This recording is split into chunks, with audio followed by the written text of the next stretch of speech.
friends, years on end, I've been dismissing Lexus as nothing than old, boring, and way too pricey, bolt-on wheels. Yet to others, it was like gold. Timeless, valuable, and built to last. So today, I'll review the best-selling Lexus in Europe, the NX350 Hybrid, and answer 10 key questions to understand why people value Lexus so highly. I'll examine its powertrain, infotainment and safety system. Oh man. I'll uncover what I see is its biggest problem, and ultimately decide whether, despite its premium price, it's really worth every penny. Because let's be honest, if you're shopping for a similar premium SUV, you can just as easily choose an Audi Q5, BMW X3 or Volvo XC60. They all offer comparable build quality and premium features at roughly the same price. The reason many buyers ultimately choose the Lexus is mainly because of its legendary hybrid system. Yeah, and here is my first objection.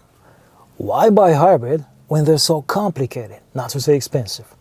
Why just not simply save the trouble, buy a regular engine, save some cash to pay for fuel, taxes, and extra maintenance? I mean, just to put it into perspective, this Lexus packs a combustion engine and 2 electric motors just on the front axle, another electric motor on the rear axle, a battery, an inverter, and a very sophisticated transmission. Well, it seems like Toyota's system is so efficient that over time it actually costs less to run than a cheaper alternative. I ran the numbers myself.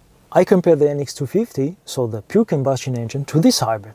And guess what? In just 5 years, you break even only on fuel savings alone. Yeah, that's before factoring in the extra perks like lower taxes and better resale value. But hold on, here comes my second objection. How can such a complex system be more reliable than the old trusty combustion engine? Well, as it turns out, Toyota's hybrid system is so reliable that it outperforms anything else out there, except maybe electric cars. Under the hood, you lack many of the things that are likely to fail on regular engines at one point or another. No clutch, no turbo, no drive belts, no alternator, not even a starter motor. Under the hood, you'll find a 2.5-liter engine, inline 4-cylinder. It has a power output of 190 horsepower and torque 239. Doesn't sound impressive, right? Well, just to put it into perspective, Stellantis has a 1.2-liter engine, so half the displacement, 3-cylinder, so 1 cylinder down, Colt 155 pure E-Tech with 155 horsepower, so this one has 190, and torque 240. This one has 239. Well, it's really not looking good, right? But hold on to your horses, because that one being turbocharged, it runs at high stress levels. This one being naturally aspirated, it runs stress-free. It has a longer life, lower service cost, higher durability. Everything you really expect from a Lexus badge. Yeah, but here's a big question. If hybrids are so reliable, why pick Toyota and Lexus? Why not something else? I mean, there are plenty of other options out there, isn't it? The answer is simple. Engineering magic, or what Toyota calls ECVT. It's a sophisticated, yet simple and incredibly reliable transmission exclusive to only Toyota and Lexus, which makes most other hybrids feel like early experiments in comparison. Look, every traditional torque converter gearbox uses something called planetary gear set. Yeah, it helps send power to the wheels. What you probably didn't know is it can work up to 3 motors. Yes, and before electric motors came along, nobody imagined using 3 combustion engine with 1 transmission. It didn't make sense. However, once hybrids entered the scene, Toyota saw the potential and took it to the next level. As a young engineer, I experimented myself with the same concept. I combined 2 motors with the same transmission, gave it a fancy name, infinitely variable transmission, and I even filed a patent application. Check the link in the description below. You'll find a short clip giving a hint to what Toyota is doing in this car. Sounds impressive, but does it deliver outstanding performance? Well, yes and no. If you're a fan of quick offline acceleration, this hybrid will do it. There's no question about it. The thing is, it's not geared to that. Once you press the pedal to the metal, the engine starts getting loud and a bit unrefined. However, once you're on the move, like we're here, if you do that, yeah, the engine gets loud, but It's not that bad as I thought it would be, especially when you read about the droning effect of DC CVT, where the engine revs disconnected from the speed. It's actually okay.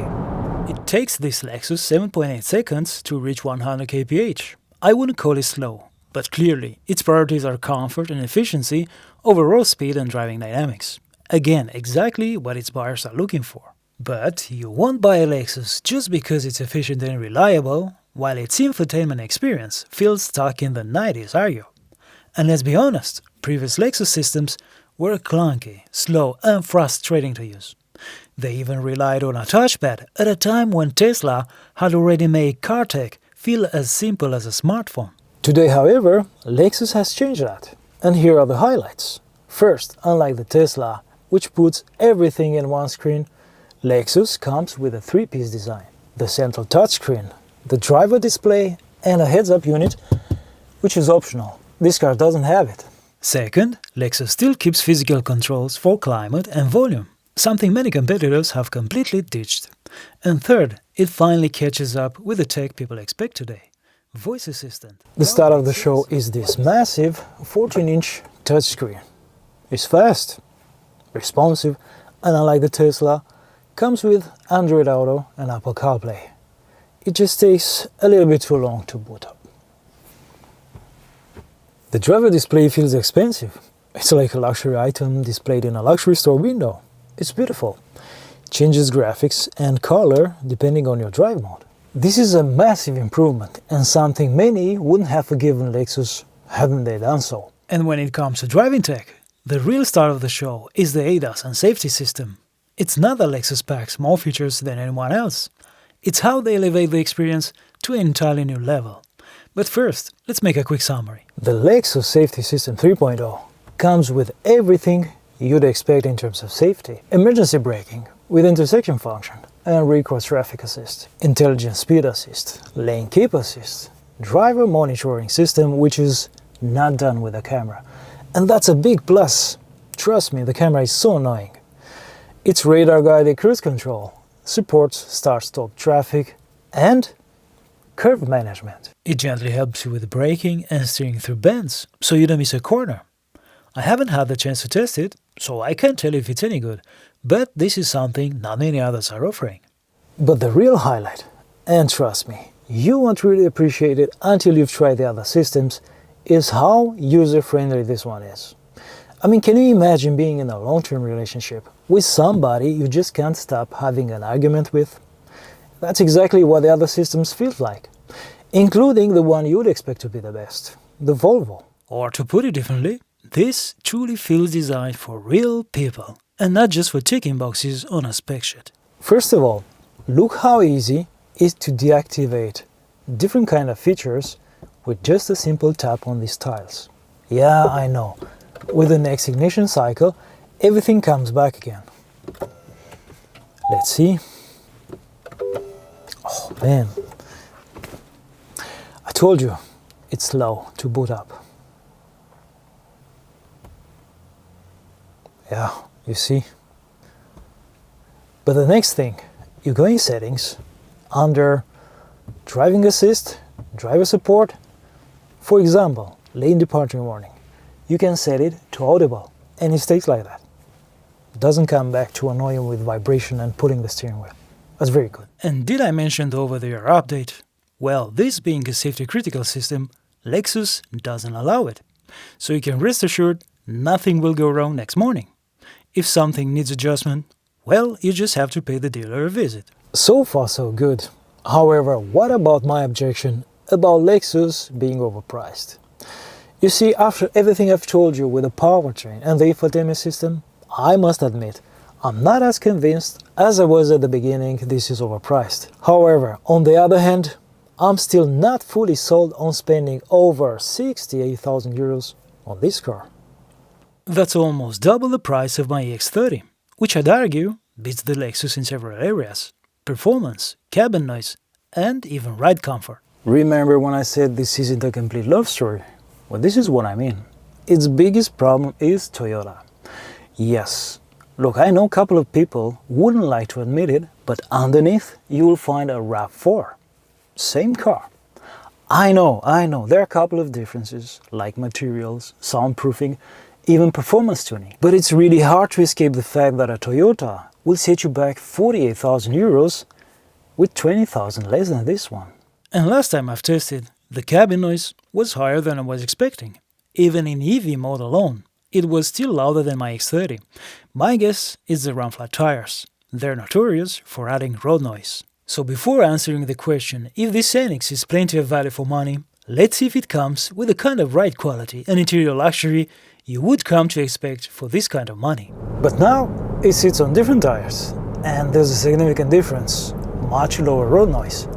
Really, you should avoid the round flats. But what about comfort? Again, last time I was on round flats, and I wasn't that convinced. Me especially, I appreciate a soft suspension, especially at low city speeds. And this suspension is spot on. Look, there's a railway crossing approaching, and you get a chance to see it. But not before checking if there's any train coming. No. Check this out.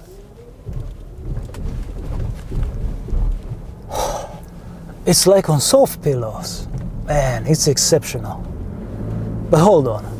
What will it do to its driving dynamics? I mean, will it be able to compete to the German rivals? Well, to be honest, I'm not the best expert to judge it, but from what I can tell, it's decent. And to be honest, I couldn't care less. Neither should you, nor the customer buying this Lexus. And when it comes to interior, everywhere you look and touch, you're surrounded with build quality, premium materials, and plenty of equipment. Here's what I mean. Luxurious leather seats, heated and ventilated, panoramic sunroof with an electric sunshade, an electric steering wheel, a clever storage solution which has a lid that opens both ways, and a very comfortable driving position. I can reach to the steering wheel while at the same time can rest my elbows. And the seats, they're among the best I've ever sat in. Really, perfect for long journeys. Still not convinced? Well, just listen to the window winding noise.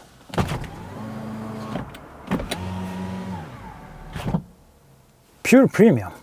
And check out the door opening mechanism. It's electric, and not just for show. If it detects oncoming traffic, like pedestrians and cyclists, it will prevent you from opening the door. Smart and safe.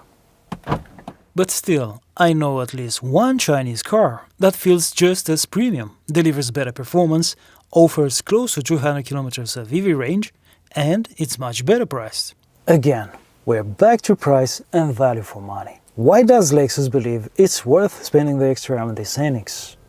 How does it make sense? Well, first of all, let's clear out the Toyota topic. Even if the RAV4 and this NX share a lot of things, they're not the same car. This Lexus sits in the premium and luxury segment, so the comparison is not fair. Second, yes, you might find a cheaper, similar equipped Chinese alternative, but nothing, literally nothing comes close to Lexus when it comes to residual value. Not even the Europeans. Ever seen a Lexus on a sale? Probably not, and that's because demand always outpaces supply. People just want a Lexus if they can get one. That Chinese car is going to be outdated in max 2 years. That's how fast Chinese push new models off the line. Lexus has mastered the balance of supply and demand. They keep the market from flooding, avoid price cuts, and maintain exclusivity. Add decades of proven reliability, and you've got a brand people trust. Now that's not to say everything is perfect. Lexus built its reliability over time by improving old proven technology with every new model. And the all-new infotainment system might be its weakest point today. This system is completely new for Lexus, and without saying it will actually happen, this is where you could run into issues. Reports already mentioned screen freezes, sluggish response, wireless connectivity problems, and the dreadful diagnostic code B1559. But friends, I don't want to keep you waiting, so here's the grand question. Did it finally convince me it's worth every penny? This Lexus isn't cheap, and I usually hesitate to recommend anybody spending this much money on any car, especially luxury brands. They can be a nightmare to own. They're usually financial sinkholes, coming with sky-high maintenance bills, poor reliability and terrible resale value. But not this Lexus. If you plan owning it 10, 15 years from now, go ahead buy it. Especially if you find one on the second-hand market. It offers best-in-class hybrid tech, outstanding reliability, and the highest resale value of anything. But the real standout is its safety system. It has enough to keep you safe and happy for years to come. Plus, Lexus knows its customers very well. They've sensed that if they make it too aggressive, that can break a long-term relationship. So if I was to buy just one car and hold it for a lifetime, it will now probably be a Lexus. But now I want to hear from you. After everything I've told you, would you pick a Lexus if it was to buy one car to hold for 10, 15 years from now? Drop your thoughts in the comments below.